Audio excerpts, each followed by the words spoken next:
il y a plusieurs questions qu'on pose sur Sukkot. La première question qu'on peut se poser, c'est pourquoi maintenant ? Pourquoi maintenant on fait Sukkot ? Normalement, Sukkot, ça devait être fait quand le din il est terminé, il est fini. Mais le din il n'est pas vraiment terminé. Il y a eu la Ktiva, il y a eu la Khatima, et au Shana Rabbah, c'est la fin. D'accord ? C'est là où la double Khatima, ou c'est là où on écrit, c'est là où on en va, après on va voir un Midrash. Alors comment se fait-il que Sukkot, on est tellement content ?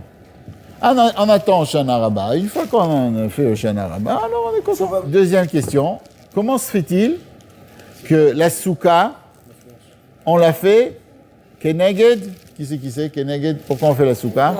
Anané Akavod. La nuée. Il y a une machloket dans la Gemara. Il y a une déa qui dit Keneged Anané Akavod, et l'autre il dit, Rabbi Akiva il dit c'est pas contre Anané Akavod. C'est pas Anané Akavod, c'est pour nous rappeler qu'à l'époque, ils avaient des Sukkot. Ça veut dire, à l'époque aussi, ils habitaient d'une manière temporaire. Alors, ça, il faut vraiment comprendre. Ça veut dire quoi ? Qu'à l'époque, on habitait d'une manière temporaire. Pourquoi on garde l'idée que c'est parce alors, pourquoi c'est tellement important de nous rappeler quelque chose qui est négatif ? Alors, on a posé pourquoi à ce moment-là. Deuxième, pourquoi on le fait ? C'est la seule fête, enfin, peut-être pas la seule, mais c'est une des fêtes où ça n'a aucun rapport avec un tarikh, avec une date.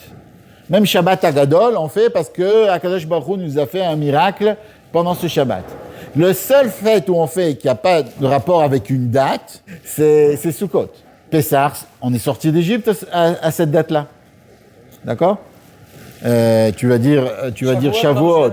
On a reçu la Torah, Vav Sivan, Zain Sivan. Mais à côté de ça, on a reçu la Torah. Donc chaque chose qu'on a, Rosh Hashanah, Bakesel Yom Chagen, il y a une inyan de jugement. Chaque chose, mais Sukkot, non ? Troisième, alors on a posé la première question, deuxième question, troisième question. Pourquoi la Souka ? Il y a deux mitzvot qui sont intéressantes dans la Souka. Premièrement, première mitzvah de la Souka, que si tu es mitztaer, ça veut dire si tu as de la peine, ça veut dire par exemple, on va expliquer, c'est pas n'importe quelle peine, d'accord ? Si par exemple, tu es en train de manger, il se met à pleuvoir et après ton repas, au lieu d'être un repas normal, ça devient une soupe, une soupe d'eau. Alors dans ce cas-là, on n'est pas tour de manger dans la souka.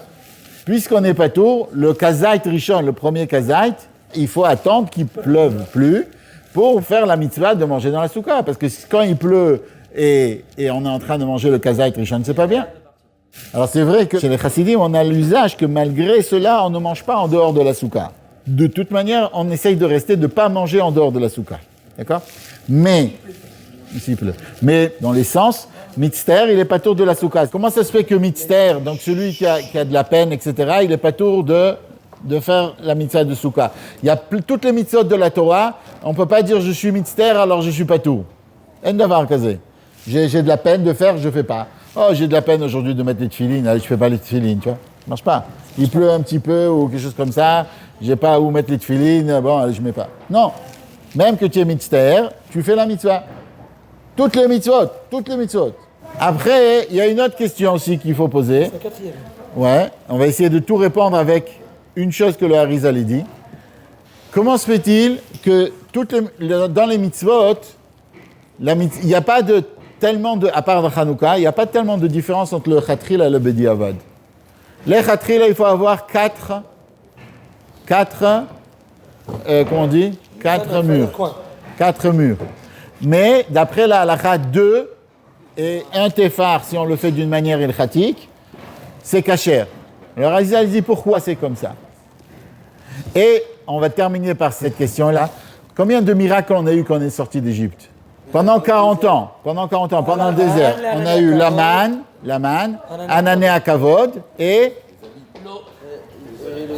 l'eau. D'accord ? Si on prend le miracle le plus grand, c'est quoi le miracle le plus grand ? C'est l'eau. Parce que sans eau, on ne peut pas boire. Oui, on ne peut pas vivre. Sans eau, on ne peut pas vivre. Et après, le deuxième miracle, c'est le manne. Parce que c'est du manger. Et après, il y a l'Anané Akavod. Et on voit que, qu'est-ce qu'on fait ? On fait l'Anané Akavod. Moins important. Tellement c'est important. Pourquoi ? Alors, en fait, la réponse, elle est comme ça. Il y a un midrash qui dit comme ça, qu'après Kippour, qu'est-ce qui se passe après Kippour ? Le midrash, il raconte comme ça, c'est comme, même s'il y avait un roi qui avait décrété quelque chose de mal sur quelqu'un, comme ça il raconte, et il voit, d'accord, et il a jugé, il a signé, comme ça le Midrash dit, et il a envoyé des messagers, pour attraper la personne.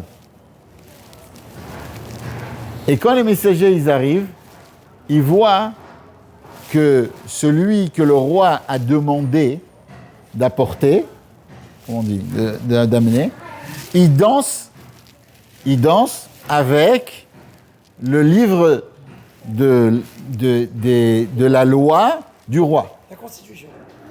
Il danse comme ça. Alors le Midrash il dit, qu'est-ce qu'ils font les messagers? Ils reviennent vers le roi et ils lui disent, non, au fait, c'est vrai que tu l'as jugé et que tu as fait des mauvais décrets sur lui, mais ce qu'il a fait, c'est pas vraiment qu'il voulait faire du mal. S'il a fait ça, c'est quelqu'un de bien. D'où on sait que c'est quelqu'un de bien? Parce qu'il est en train de danser avec les lois du roi. S'il danse avec les lois du roi, c'est quelqu'un de bien. Et ça, c'est ce que le Midrash il dit sur Simchat Torah, sur Rosh Hashanah, sur tout Sukkot. C'est pour ça qu'il y a une tellement grande importance de danser à Sukkot, d'être joyeux à Sukkot, d'être content à Sukkot. Pourquoi? Parce qu'on montre que pour nous c'est très important. Donc on comprend pourquoi on fait Sukkot, malgré que le din il n'a pas été terminé. Ça c'est la première question qu'on a posée. Pourquoi on fait Sukkot maintenant? Deuxièmement, quelqu'un qui a un esclave, il est obligé de lui donner de l'eau. Pourquoi il est obligé de lui donner? Parce que s'il sait que s'il ne lui donne pas de l'eau, il n'y aura plus d'esclave. Il est obligé de lui donner à manger, mais il n'est pas obligé de lui donner de la climatisation à son esclave.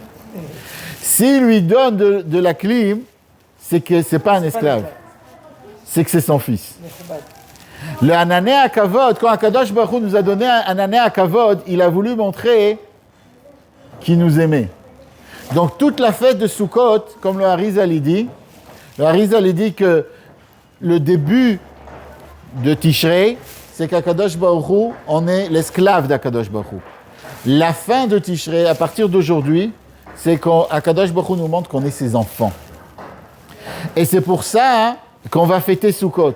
On fête Sukkot pour dire on est ton fils, on est à toi et tu es à nous et on est tes enfants. C'est pour ça qu'on est content, on est joyeux. On sait que notre Père va nous inscrire dans le livre de la vie. Et c'est pour ça qu'on a dit, comme tu en es un fils à Kadosh Baruch Hu, si c'est difficile pour nous, s'il pleut, etc., on n'est pas tour de faire la Sukkot. Pourquoi on n'est pas tour? C'est la seule mitzvah, oui, parce que c'est la seule mitzvah qu'on fait. C'est la seule mitzvah qu'on fait pour Akadosh Baruch Hu, pour montrer qu'on a un kesher avec Akadosh Baruch Hu avec tellement d'amour. C'est pour ça que si on est mitzvah, on n'est pas tour de la soukha. Ça, c'est la première chose. On a posé pourquoi la halakha, elle est que s'il y a un tefar, s'il y a 2 tfanot et un tefar, s'il y a 2 murs et un petit mur comme ça, si on le fait d'une manière comme il faut, parce que c'est pas n'importe comment qu'il faut le faire, c'est kasher. Le Harizal, il dit, ça veut nous montrer qu'Akadosh Baruch Hu, il nous enlace.